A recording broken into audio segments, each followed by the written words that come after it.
What's up guys, JV2017 here, bringing your daily Destiny tips and tricks content, and this is another edition in my Nightfall Strike Guide series where I show you the best ways to complete every single Nightfall strike. This week our focus is on the very first strike in the game, the Devil's Lair. Before we jump in, let's discuss some very basic stuff about any strike. First off, what level should you be? I personally recommend level 27 and above. It's just because of the way the damage works, you know, when compared to your level and the enemy's level, it's just really a sweet spot to be level 27, and of course being higher is even better. So I wouldn't even try this unless you are level 27. Next up, for some very basic modifiers, because again, these will change every single week, we're going to talk about Element Burn, Light Switch, and Nightfall. So first off, you need to pay attention to the Element Burn because it will provide a 300% damage boost based on, you know, that certain element. And sometimes there will be more than one. And so that's something you really need to look at. This week it's Void Burn, but again, it may change. So it's very nice to have as many Void weapons as you can on. In this footage right here, I have 3. So I am 100% maximizing my potential on the Void Burn there. So Light Switch, okay, Light Switch is also this week, and so Light Switch will basically cause enemies to one-shot you. However, sometimes I think thralls don't one-shot you, but most tough enemies will absolutely just wreck you in one melee shot, so you do not want to get within melee range. Just keep your distance when you see Light Switch on the modifier list. And finally, Nightfall. We all know what Nightfall is, just don't die. It's all about survival, and it's, you know, once you run through these strikes, you pretty much get in a groove and you know where you can be at certain times during certain situations. Just be very cognizant of your surroundings and don't get surprised, basically, is my big tip about that. So, the enemies. What kind of enemies are we going to be facing in this strike? Well, it's primarily Fallen, but there are a little bit of Hive, especially at the beginning part of this strike. There will be some Hives, and there will be, you know, all kinds of Hive and all kinds of Fallen. So, the trash, which is basically stuff that you'll face between boss encounters, are you know, the only things you really need to worry about are captains and wizards, because they have their certain shields, and of course they're more powerful enemies, they have more health.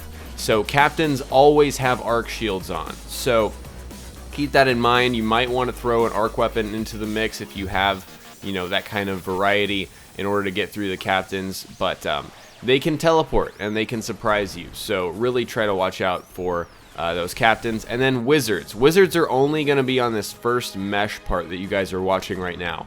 And so they will have fire shields or solar shields. So again, you might want to bring along a solar weapon in addition to whatever void weapon you have.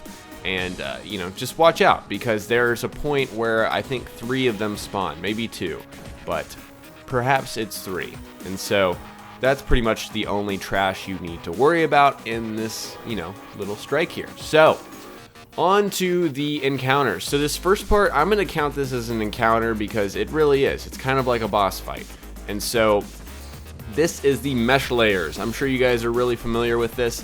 And my big tip, again, I'm sure a lot of you, you know, already know this, but this back walkway is the safest point in this area, okay?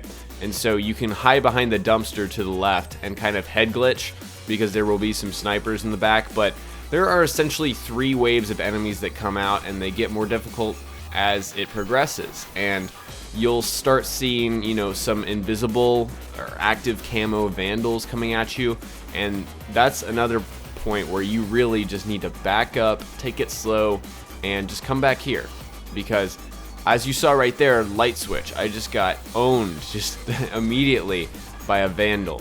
And so, yes, this walkway is basically your safe haven in this encounter. And this encounter is really all about patience. If you have a shield like I have, that's also a nice little addition that you can bring to beating this thing very easily. So we're going to fast forward here to our next encounter, which is the Devil Walker. And this thing was daunting in the beginning, but it is just so easy now because I have this method that I'm sharing with you guys right now, and it's just right off the beginning, just go to the back and snipe the Devil Walker until you run out of ammo. And if you have ammo synthesis, you can just keep refilling your sniper. And so I really recommend that you guys bring a nice sniper just for this part, because it makes it, you know, 10 times easier to kill the Devil Walker if you can just stand back there and pick him apart. And even if you don't have an ammo synthesis, I'm fairly sure with a mediocre sniper you can get him to less than half health just by sniping him from back there. And of course you guys know that each leg, once you shoot it, you know, a certain amount of times, I want to say it's maybe between 5 and 10 times, the armor will pop off and it'll cause some massive damage. And also, once you shoot the legs, he will weaken to a point where he'll just kind of show his engine, I guess is what that is, and you just want to shoot that engine for maximum critical damage. And that's essentially what we're dealing with the Devil Walker. There are some adds, however, they're not really that important. If you run out of ammo and you don't have ammo synthesis, it is important that you kill adds, because that's your source of ammo on the Devil Walker fight. And so just keep that in mind. If you ever run out of ammo, you're gonna have to run around and kill some enemies to get some more ammunition. Finally, fast forwarding to Sepix Prime. So this is the final boss. Everyone knows this, and there are two kind of spots that everyone likes to sit in. They're on the left in the back and on the right.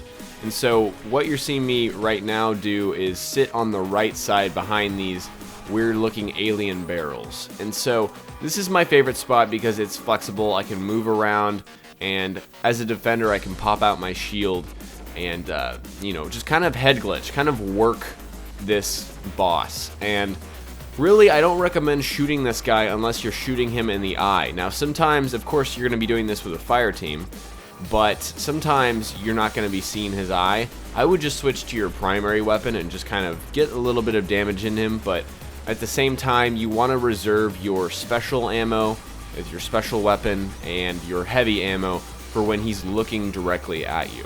And this is almost, it's very similar to the Devil Walker fight. If you can just stay out and you know, out of fire, in cover, kind of head glitch, you can just knock this guy down very easily. There are waves of mobs. They spawn probably every 30 seconds. And the only thing you need to really watch out for in terms of those are the shanks. There will be a squadron of shanks that spawn, and together shanks are very dangerous. If there are 4, you really have to watch out. So that's really the only thing to worry about in terms of adds on this fight. So that's all I have for you guys. I hope you learned something new in this video, and if you did, remember to hit that like button. I'd really appreciate it. Also, don't forget to subscribe to my channel. It's your #1 destination for Destiny content. I hope you guys enjoyed, and I will talk to you all next time. Peace!